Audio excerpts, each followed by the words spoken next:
잠시 기도합니다. 하나님의 말씀 가운데에 하나님의 마음이 담겨 있고 하나님의 말씀 가운데 우리의 길이 있음을 고백합니다. 오늘도 말씀 속에 하나님께서 역사해 주셔서 전하는 입술을 통하여 마음을 통하여 듣는 자들에게 큰 은혜가 되게 도와 주시옵시고 성령 하나님께서 연약한 가운데 있고 인생을 믿음으로 살고자 하는 거룩한 성도들에게 덕없는 큰 은혜의 힘을 도하여 주시고 명철함과 분별력을 주셔서 아버지께서 기뻐하시는 길을 걸어가게 도와 주시옵소서. 하나님께서 기뻐하는 삶, 하나님께서 옳은 길로 가기를 원하시는 그 길들을 따라 걸어가는 복된 말씀의 은혜와 능력이 있게 도와 주셔서 이 말씀이 우리의 심령을 고쳐주시고 이 말씀이 우리의 상함을 고쳐주시고 이 말씀이 우리의 인생길을 인도하여 주셔서 온전한 말씀의 종교, 말씀의 은혜, 말씀의 힘으로 한 주간을 살아갈 수 있도록 은혜를 도하여 주실 줄 믿사옵고 예수님의 이름으로 간절히 기도를 드립니다. 아멘. 저와 여러분은 의인의 삶을 살아간 줄 믿습니다. 의인은 바로 예수 그리스도를 믿음으로 사는 자들을 하나님께서 의롭다 하고 인정해 주시고 이제부터 의로운 삶을 살아가라 라고 하나님께서 말씀으로 전해준 자의 삶이 있는 자들입니다.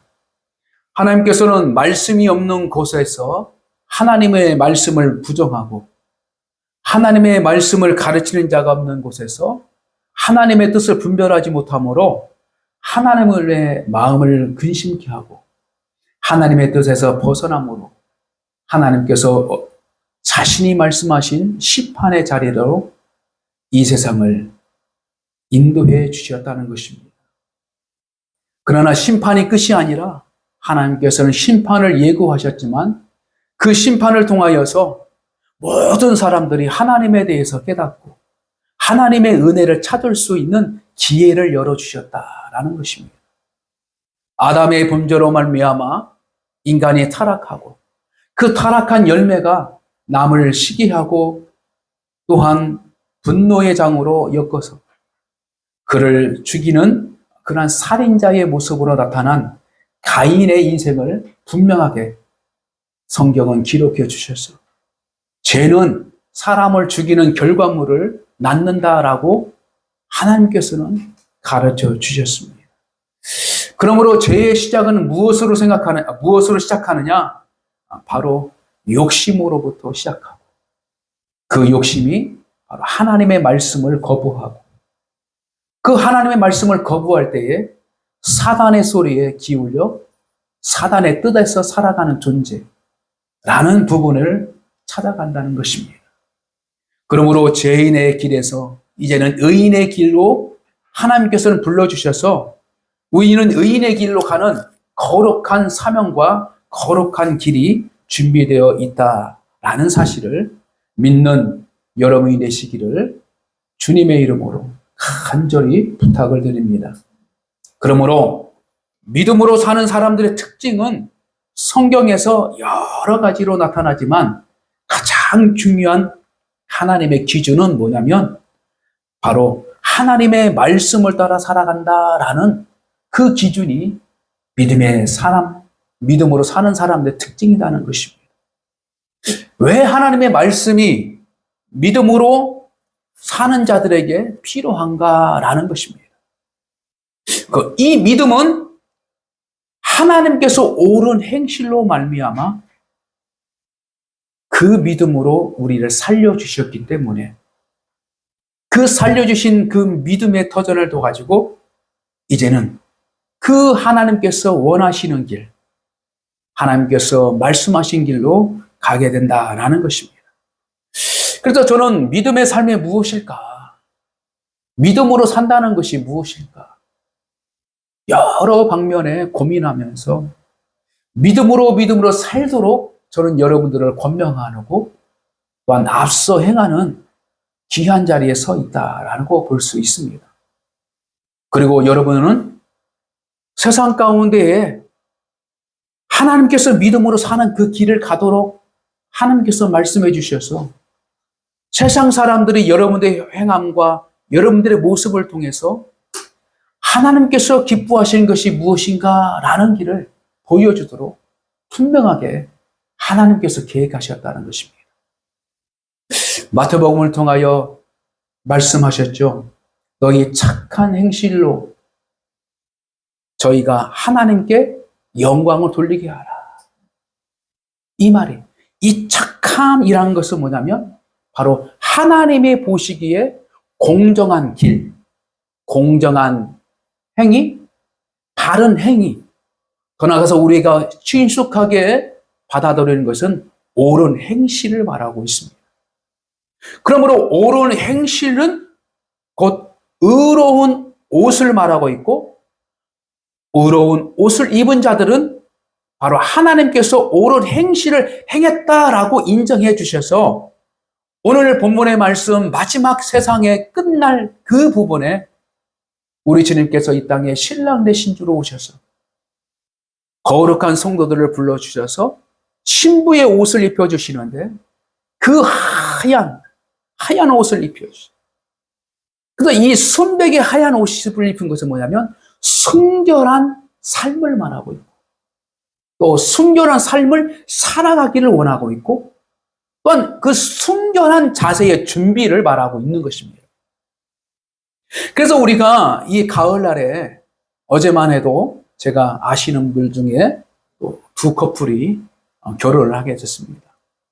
그래서 가서 참여하지 못했지만 2차 자차로 축하 인사를 전하고 또 메시지를 전하고 그런 가운데 있습니다. 근데 여러분들이 결혼식장에 가든지 막 가다 보면 항상 신부는 어떤 옷을 입어요? 다양한 옷을 입지만 하얀 옷을 입는 것이 상징적이에요. 상징적. 하얀 옷을 입는 것은 뭐냐면 사람마다 사람들이 받은 그 기준들이 있지만 성경적으로 말하는 그 하얀색은 뭐냐면 바로 성결을 말하고 있다라는 것입니다. 그래서 주님을 맞이할 수 있는 준비, 신랑을 맞이할 수 있는 준비. 그래서 신랑이 와서 그 신부를 볼 때에 기뻐할 수 있는 자.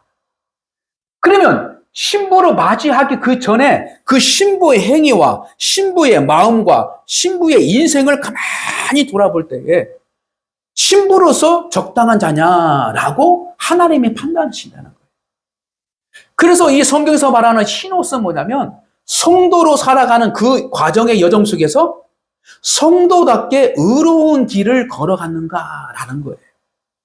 그래서 우리가 믿음으로 구원을 받았지만 그 믿음으로 구원받은 자라가 바로 마치 신부로서 하나님 앞에 서는 것처럼 그 주님이 오실 때까지 하얀 길, 옳은 길, 의로운 길을 걸어가도록 하나님께서는 가르쳐 주시고 그 길을 통하여서 하나님께서 기뻐해 주시고 마지막 날 완전한 신부의 날을 결혼의 날을 준비하고 있다는 것입니다. 그러므로 이미 하나님께서는 오늘 예수의 증언은 애연의 영이라 하더라 10절 말씀을 통하여 이렇게 말씀하셨어요. 예수의 증언은 애연의 영이다 이렇게 말하고 있습니다. 이 애연의 영은 무엇을 의미하냐면 바로 하나님의 말씀의 영이다 이렇게 말하고 있는 거예요. 그래서 예수님의 모든 삶의 증언은 가장 온전하게 증언된 곳은 뭐냐면 바로 하나님의 말씀 성경 안에 있다는 거예요. 그래서 이 성경을 통하여 예수님을 하나님께서는 옳은 행실을 더 나아가서 말씀을 통하여 우리를 얼마만큼 신부로서 사랑하고 신부로서 맞이할 날을 소망하고 있는지 그날을 계획하고 있다는 것을 분명하게 말씀하고 있다는 것입니다. 두 번째, 이 애언의 영에 말한 것은 바로 말씀의 영에서 좀 더 깊게 우리가 깨달을 것이 뭐냐면 앞으로 될 일 말하고 있습니다. 앞으로 될 일. 이것은 무엇이에요? 바로 하나님의 계획의 끝이 말하고 있습니다. 하나님의 계획의 끝날을 말하고 있어요. 그것은 그 끝날을 하나님께서는 어떤 모습으로 나타나냐? 가장 공의로운 자로 나타나요, 하나님. 공평한 자로 나타나고 의로우신 하나님을 나타나요. 그래서 모든 사람들이 하나님을 바라보면서 어떻게 고백하면 아멘, 할렐루야. 아멘, 할렐루야. 이것은 무엇을 의미하냐면 하나님이 옳습니다. 할렐루야. 하나님이 옳습니다. 이거예요. 오르신 하나님 찬양합니다. 그래서 하나님이 오실 때는 이 땅에서 억울한 자가 없어요. 아주 공평한 그 역사를 가지고 오시는 거예요. 한편으로는 큰 뒤에 그림이 싹 나타나서 마침 지금 과학이 발달하고 기술이 발달해서요. 시뮬레이션. 곧 어떤 화상의 어떤 영화에 보이는 스트레이크처럼 싹 보여요. 그 자신이 자기의 삶을 어떻게 살아왔는지 쫙 보이도록 만들어요. 그래서 하나님 앞에 자기가 어떻게요? 부정한 입술이 되지 않도록 하나님께서 미리 어떻게요? 말씀을 통하여 또한 하나님의 마지막 심판을 통하여 그 현상을 다 보여준다는 거예요. 이 땅에 살아갈 때는 무엇으로? 하나님의 말씀으로 내가 옳은 일을 하고 있는지, 내가 바로 하나님께서 기뻐하시는 그 의인의 삶을 걸어가고 있는지 1차적으로는 하나님의 말씀으로 가르쳐 주시고 마지막 날은 예수 그리스도가 심판주로 싹 내려오실 때 그것이 다 들리는 거예요. 그래서 자기는 자기 자신을 부정할 수 없어요. 아멘, 할렐루야. 하나님이 오르십니다. 하나님이 오르십니다. 이거예요. 그건 뭘 의미하겠어요? 나에 대한 판단은 하나님이 옳습니다. 이거예요. 할렐루야. 하나님께서 우리 인생을 판단하십니다. 하나님께서 우리의 믿음의 삶을 판단하셔요. 근데 그 판단한 것에 있어서 우리가 원통할 일이 없어요. 왜? 하나님은 오르시니까. 하나님은 오르시니까. 반면에 세상 사람들의 판단과 그 재판의 과정 속에서 얼마나 원통함을 당하는 사람, 억울한 사람들이 얼마나 많습니까? 그래서 그 억울한 일을 최대한으로 줄이고 하려고 어떤 제도를 만들었냐면 1심 제도를 만들어요. 1심. 첫 번째로 재판의 판단을 받아요. 그래서 첫 번째 받은 사람이 나는 억울합니다. 억울합니다. 그래서 두 번째로 상고를 해요. 상고를 해요.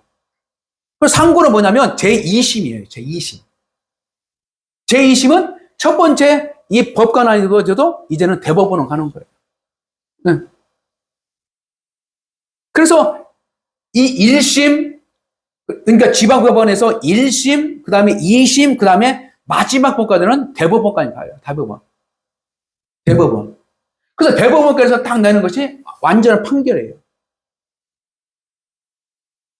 그래서 어떨 사람도 1심에서 억울한 사람이 2심 때는 그 억울함을 풀어가는 사람이고, 근데 2심까지 억울함을 당하는 사람이 대법원 마지막 최고의 법정 안에서 어떻게 또 원통함을 푸는 사람이고, 그래서 세 번의 법정을 통하여서 최대한으로 사람이 억울한 일 당하지 않도록 만들었어요.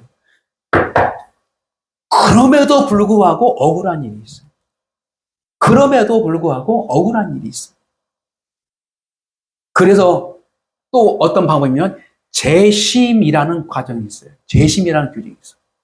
그 재심은 뭐냐면 자기가 1심 때, 2심 때, 3심 때 받았던 이 증거, 변호인이 제시했던 증거, 검사들이 쟁겼던 증거들이 먼 훗날 판결을 끝났는데 새로운 증거를 얻었어. 새로운 증인을 얻었어. 새로운 증인을. 그래서 그 옳은 증인을 통해서 이 법에 대해서 다시 한번 우리 심판받고 싶습니다. 그래서 죄심을 통하여서 자기의 죄를 또 어떻게요? 해결을 받는 사람이 있어요. 여러분들 우리의 주위 교도 있었잖아요. 80년대, 90년대 초반에 자기가 억울하게 뭐 죄 누명을 써가지고 억울하게 옥살이 하는 거예요. 억울하게 옥살이 했어요. 근데 거기서 살고 있는데 실제적인 범인이 나타난 거예요. 그래서 이 법을 어떻게 얻었냐면 바로 재심을 청구해가지고 그걸 어떻게 억울함을 풀게 되는 거예요. 그래서 자기가 수년 동안 법정 안에서 억울함을 당하고 교도소 생활했던 것을 보상을 받아서 어떻게 해요? 생활하게.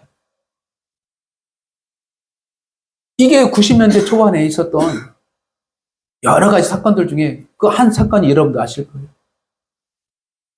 화성 여성 연쇄 살해 사건. 경기도 화성 지역에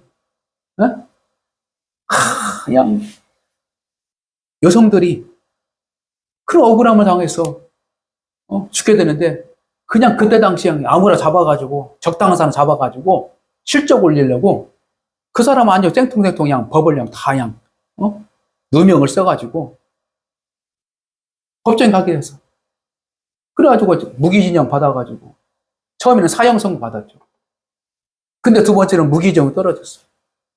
근데 웬걸 다 끝난 다음에 거기에서 무기징역 줬는데 실제적인 범인인 다 자기다. 그래가지고 자기가 다 그러고 나서도요 그 법정에 다시 한번 재심으로 다 통해가지고 그 억울함을 다. 제가 이 말을 강조하면서 함께 나누는 이유는 뭐냐면 세상 안에서는 옳은 판단을 할 수 있는 사람이 아무도 없다는 거예요. 그래서 이 옳은 판단을 할 수 없는 이 세상 가운데에 우리는 무엇으로 의인은 판단을 받았냐면 하나님의 말씀과 하나님으로부터 성령의 은혜로 성령의 법으로 어떻게 판단을 받아요. 그래서 우리는 양심에 성령이 함께해 주시고 우리의 마음속에 하나님의 성전 말씀이 함께해 주셔서 그 억울한 일을 당했던 모든 것들을 하나님께서 어떻게 위로를 받아서 이제는 너희는 억울한 일을 행하지 말고 또한 억울한 일을 받지 않도록 너는 하나님의 말씀대로 따라와라. 그러면 내가 그에 합당한 복을 너에게 주리라. 이것이 성경 구약의 말씀과 신약의 말씀을 분명하게 함축적으로 말하고 있는 것입니다. 그래서 믿음으로 살아가는 자들은 첫째로 믿음을 주신 하나님을 향한 사랑의 여정을 믿음으로 걷는 자의 삶을 살아가야 돼요. 할렐루야. 그래서 우리가 하나님이 기뻐하신 일은 뭐냐면 자신을 사랑하는 자들을 하나님께서 기뻐하셔요. 자신을 사랑하는 자들을 기뻐하셔요. 하나님께서는 기뻐하셔요. 그래서 우리가 구원받은 자들은 첫째, 세상을 사랑했던 것, 내가 사람을 의지했던 것, 물질을 의지했던 것, 나 자신을 사랑했던 모든 것들보다도 하나님을 사랑할 수 있는 마음과 그 목적이 달라지는 것이 바로 의인의 삶의 첫 번째의 길이에요. 이것이 바로 의인의 삶의 옳은 길임을 분명하게 성경은 가르쳐주고 있습니다. 그래서 사랑하는 자를 한번 생각해 보세요. 정말로 하나님을 사랑한다면 어떤 마음이 감정스러워요? 하나님이 기뻐하시는 것이 무엇일까? 하나님이 뭘 원하시지? 내가 뭘 드려야, 내가 어떻게 고백을 해야, 내가 어떻게 그 앞에 서 있을 때 하나님이 기뻐하실까? 첫째는 성결이라는 거예요. 할렐루야? 성결. 그래서 죄를 다 씻어주신 하나님께서. 그래서 씻을 수 있는 길을 열어주신 게 뭐냐면 바로 십자가의 은혜를 내려서 누구든지 예수 그리스도를 믿으면 내 독생자 아들 예수 그리스도를 믿으면 너희의 더럽고 추한 것들을 내가 다 씻어주리라. 이것이 바로 의인의 삶을 살아간 자들. 그래서 믿음으로 하나님께 의인을 받았지만 아직도 내 마음속에서 죄의 근성과 죄의 유혹 속에서 살아가는 것이 우리의 육체의 몸을 가지고 살아가는 거예요. 그래서 하나님께서 원하시는 그 의인의 길을 걸어가는 것, 바로 죄에 대해서 끊임없이 우리가 돌아보고 그 죄에 대해서 그죠? 끊임없이 회개하며 하나님께서 옳은 삶이 무엇인지를 찾아가고 그 길 가운데 기뻐하며 갈 수 있는 거룩한 성도의 자세가 우리에게 있어야 된다라고 분명히 말하고 있습니다. 그러므로 세상 가운데서도 옳은 길, 바른 생활을 하기 위해서 어릴 때부터 학교에서 기초과정 속에서 가장 가르쳐진 게 뭐예요? 들어가면요, 줄 서는 것도 가르쳐주고, 들어가면요, 인사하는 것을 가르쳐줘요. 인사하는 것. 유치원에 다 가면요, 아주 배꼽 인사부터 배우는 거예요. 네? 배꼽 인사부터. 안녕하세요. 안녕하세요. 그리고 두 번째는 뭐냐면, 선생님의 말을 잘 듣는 수 있는 경청의 자세가 필요해요. 경청의 자세가 필요해요. 그래서 선생님의 말씀이라면 옳은 말이야. 이렇게 받아들이는 거예요. 그래서 부모들이, 야, 선생님이 그랬다면 선생님 말씀이 옳은 거야. 그 정도로 선생님들이 바른 생활에 대해서 옳은 길을 걸어가면서 그 길에서 가르친 자로 서 있는 거예요. 그래서 세상 안에서도 옳은 길을 가도록 끊임없이 요하는 것이 규범, 규칙, 법을 만들어 주신 거예요. 그래서 법의 테두리 안에서 살아가면 그래도 옳은 행실을 하고 있는 거야. 그래도 법을 지키는 것이 사람으로부터 어떻게 해요? 착한 사람으로부터 또한 어떤 의인으로서의 어떤 인정을 받는 것이에요. 그런데 우리는 그 규범대로 살아가는 그 100% 삶이 있습니까? 그렇지 않죠. 그렇지 않아요. 그래서 어떤 일이에요? 벌칙금도 내고 벌금도 내고, 네? 그에 따른 어떻게 해요? 대가를 치르는 거예요. 대가를 치르는 거예요. 교통질서를 열으면 벌칙금을 내든지, 사람에게 행하면 그 사람에 대한 어떤 보상을 내든지. 그래서 그 규범대로 살아가도록 하는 것이 바로 세상의 규범이에요. 마찬가지로 우리는 하나님께서 살아가시는 의인의 삶 가운데에서 하나님께서 우리에게 주신 규범은 어디냐? 하나님의 말씀 안에 있다는 것을 믿으시기 바랍니다. 할렐루야. 하나님의 말씀 안에 있어요. 그래서 하나님께서 기뻐하시는 삶 가운데에 두 번째로 우리가 어떻게? 하나님의 법을 지켜나가는 것이 우리에게 가장 우선순위예요. 그리고 그 법을 더 잘 지킬 수 있도록 교양, 어때요? 규정, 이런 것들을 만드는 것이 바로 율법을 뛰어넘어서 하나님께서 의로운 가르침의 역사를 분명하게 가르쳐주고 있습니다. 다시 말씀드려서 예수 그리스도의 삶과 예수 그리스도께서 가르쳐 주신 그 말씀대로 우리가 살아가는 것이 바로 옳은 행실이다. 그러므로 말씀대로 살아가면 세상 사람들이 볼 때는 왜 그래 당신? 세상이 볼 때는 인정하지 못할 수 있는 같은 그 상황이지만 하나님께서는 언젠가는 야, 내 자녀가 이렇게 행동하는 것은 지금은 너는 이해하지 못하지만 조금만 기다려봐. 왜 애가 이렇게 하는 데서 내가 인정하고 있는지. 그래서 하나님께서는 이 세상의 모든 사람의 공정한 심판자로 오시는 거예요. 심판자로 오시는 거예요. 그래서 공정하셔요. 그래서 하나님을 알지 못하는 자들에게도, 예수 그리스도를 알지 못하는 자에게도 마지막 날에는 어떻게 해요? 공정하시구나. 이것을 나타나시는 것이 하나님이에요. 그래서 그들이 지옥으로 가더라도 아무런 불만이 없는 거예요. 왜? 내가 마땅히 그런 행실을 했으니까. 내가 그렇게 할 수밖에 없죠. 마땅히 그런 행실이니까 그렇게 할 수밖에 없죠. 그래서 이 심판의 메시지는 뭐냐면 다시금 하나님께서 어떻게 해요? 하나님께 돌아올 수 있도록 하나님께서 기회를 열어주시는 거예요. 할렐루야? 기회를 열어주시는 거예요. 그래서 그 기회를 다시 한번 붙잡을 수 있는 하나님의 백성들이 오늘날 우리의 안에도 똑같이 존재하고 있다는 것을 믿으시길 바랍니다. 1시간 전의 행위, 하루 전의 행위, 또 앞으로 행할 이 행위들이 내 중심으로 판단해서 나갈 때는 반드시 실수밖에 없어요. 실수할 수밖에 없는 일들이 많다는 거예요.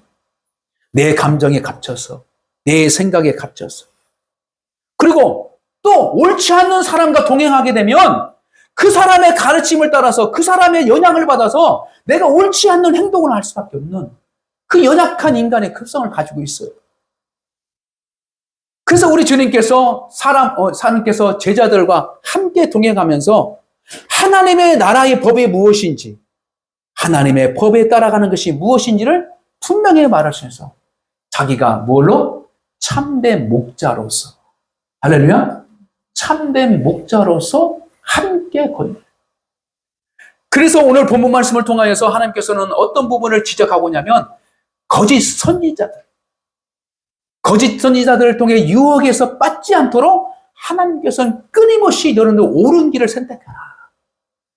그래서 우리가 사기꾼에게 빠지는 이유는 뭐냐면 사기꾼이 어떻게? 능력이 있어서 그건 아니에요. 자기에도 어떻게 해요? 욕심이 있기 때문에 그런 거예요. 욕심이 다 있으면요, 이성적인 판단, 객관적인 판단이 흐려지는 거예요. 그래서 이 사기꾼은 이성적인 판단과 이것들을 다 어떻게 해요? 흔들어. 이게 옳은 거야. 괜찮아. 근데 이것이 옳지 않은 거예요. 근데 여기에서 뭐가요? 미끼를 던지는 거예요. 미끼를. 이렇게만 하면 당신에게 노력한 그 이상으로 돈을 얻을 수 있어. 그래서 그 말에 욕심이 생기는 거예요. 그 욕심이 딱 생기는 순간에 판단력이 흐려지는 거예요. 그래서 사기꾼에게 어떻게 해요? 넘어가기 시작합니다. 이거예요. 그래서 하나님은 우리에게 가장 공평하신 방법으로 우리에게 이 세상을 창조해 주시고, 공평하신 방법으로 구원의 길을 열게 하시고, 공평하신 방법으로 믿음의 사람들을 걸어가게 만들었어요. 그래서 우리가 믿음을 있다면서도 어떻게 해요? 과분한 하나님의 축복을 요구하면요, 하나님 기뻐하지 않아요. 하나님 나 믿잖아요. 그러니까 내가 원하는 대로 복을 주세요. 이건 아니다는 거예요. 이 말씀에 대해서 비유적으로 성경에서 말하는 게 뭐예요? 1달란트, 2달란트, 5달란트를 줍니다. 주인이 종들의 상태와 감당할 수 있는 재력의 모든 것을 판단하고 맡겨주신 거예요. 그러면 종들은 거기에서 만족하고, 주인이 나를 알고서 이것을 줬구나. 그래서 그거에 대해서 충성을 다해서 어떻게 해요? 마음을 다해서 주인이 기뻐하시는 삶을 준비해 나가는 것이 그 첫째인데, 1달란트 받은 자가 왜 저 사람은 2달란트? 왜 저 사람은 4달란트? 비교의식을 가지고 있나? 비교의식. 그러면서 주인이 우리를 잘못 보고 나를 무시했구나. 주인이 나를 무시했구나. 그래가지고 주인을 또 어떻게 오해하게 해요. 그래서 결국은 어떻게 판단합니까? 차라리 내가 이거 하다가 손해보면 주인이 나한테 또 뭐라고 할까봐 차라리 그냥 땅에 묻어놨다가 주인이 찾아오면 그냥 이거 1달란트 그냥 주자. 그게 그렇게 판단하고 그렇게 행실로 옮긴 거예요. 근데 돌아와서 주인이 하는 말이 악하고 게으른 줄. 나 차라리 그 돈 가지고 은행에 넣지. 그러면 이자라도 낸걸 거 아니야? 그래가지고 막 야단치고 어떻게? 그래서 쫓아버렸어요. 그 있는 것도 뺏어가지고 5달란트 받은 적에 그냥 넘겨줬어요. 이것은 무엇을 의미하냐면요, 주인의 마음을 읽을 수 있는 종이 돼야 돼요. 그럴 때 자기가 불만하지 않고 최선의 모습으로 기뻐하며 일할 수 있는 거예요. 그러므로 우리의 현실 안에서 여러분들이 건넌 이 현실, 이 모든 것 안에서 내 판단으로 봐서 나는 이 정도면 됐어 라고 하는 것도 중요하지 않아요. 만족하는 것도 중요하지 않아요. 어떻게 해요? 하나님께서 내 삶을 지금 판단하실 때에 하나님께서 원하시는 삶이냐? 이렇게 물어보는 것이 믿음의 삶이에요. 의인의 삶이에요. 내가 찌릿찌릿 어렵고 힘들게 살아간 것이 내가 십자가의 그 길을 걷는 거구나 라는 것이 아니라 내가 왜 하나님 내가 이 현실 속에서 있습니까? 하나님께 물을 수 있는 의인의 담대함이 있어야 돼요. 그래서 올바르게 판단을 받아야 돼요. 그래야지 그렇지 않으면 하나님을 오해할 수 있고 자기 자신을 어떻게 해요? 스스로 무너뜨리는 어리석은 자는 돼요. 그러므로 마지막으로 의인의 옳은 길 하나님께서 기뻐하신 그 삶이 뭐냐면 바로 하늘의 소망을 가지고 살아가는 것이 의인의 삶의 모델이다. 하늘의 소망을 가져요. 왜? 하나님의 나라가 분명하게 있다는 것이 믿음의 삶을 가지고 있는 거예요. 그래서 혼인잔치를 통하여서 하나님께서 분명하게 하나님의 왕국을 보여주시고 왕국을 들어가서 그 왕국 안에서 잔치를 통해서 봐라 내가 성경 속에서 그렇게 얘기했던 것 바로 이게 하나님의 나라 아니냐 왕국 아니냐 분명하게 하나님께서는 그날을 계획하시고 했다는 거예요. 그러므로 우리는 믿음으로 하나님의 역사를 바라보고 하나님의 천국의 삶을 기다리면서 더 나아가 이 땅에서 하나님의 것을 누릴 수 있는 옳은 성도의 삶을 누려야 될 줄 믿습니다. 그러므로 우리가 하나님께서 말씀하신 말씀의 규정, 성경을 통해서 하나님께 주신 법, 더 나아가 예수 그리스도를 통하여 주신 성령의 법, 이것들을 우리가 마음속에 다 정의고 적을 때에 누구든지 핑계치 못할 것이라는 것을 인정하고 아멘 할렐루야 하나님이 옳습니다. 아멘 할렐루야 옳으신 하나님을 찬양합니다. 심판자로 오시고 재판자로 오시고 이 세상에 가장 좋은 것으로 합당한 것으로 우리에게 주시기 위해서 오시는 그날들을 우리가 기다리면서 끝까지 걸어갈 수 있는 그 일은 뭐요? 예수 그리스도에 향한 그 믿음을 우리가 놓지 말고 그 놓지 않는 그 믿음을 가지고 하나님께서 옳은 길로 강하시는 그 길을 기뻐하며 나가는 거룩한 성도가 되어야 될 줄 믿습니다. 자, 말씀을 정리합니다. 바로 9절 말씀 보면 자, 8절 말씀 보면 같이 한번 읽습니다. 시작. 그에게 빛나고 깨끗한 세마포의 옷을 입도록 허락하셨으니 이 세마포 옷은 성도들의 옳은 행실이로다. 아멘. 그러므로 사랑하는 성도 여러분, 하나님께서 말씀하시는 것이 옳은 말을 하는 것입니다. 그러므로 하나님의 말씀에 대해서 내가 무엇인가 의문이 있다면 의문을 가지고 있는 자체가 내 자신이 뭔가 잘못된 것이에요. 그러므로 그 의문을 가지고 있거든 하나님 앞에 진실하게 묻고 현실적인 모든 문제, 영적인 문제, 물질의 문제, 모든 가정의 모든 문제들을 하나님 앞에 판단을 받는 지혜로운 성도가 되어서 그 판단받은 것에서 하나님께서 옳으신 행동을 말씀하실 때 그 말씀이 옳습니다 하고 따라갈 수 있는 귀한 성도가 되어서 하나님께서 기뻐하시는 삶, 믿음으로 승리하며 삶, 하나님께서 그 약속하신 대로 복을 주시겠다는 그 복을 누릴 수 있는 저와 여러분 되시기를 주님의 이름으로 간절히 축복합니다.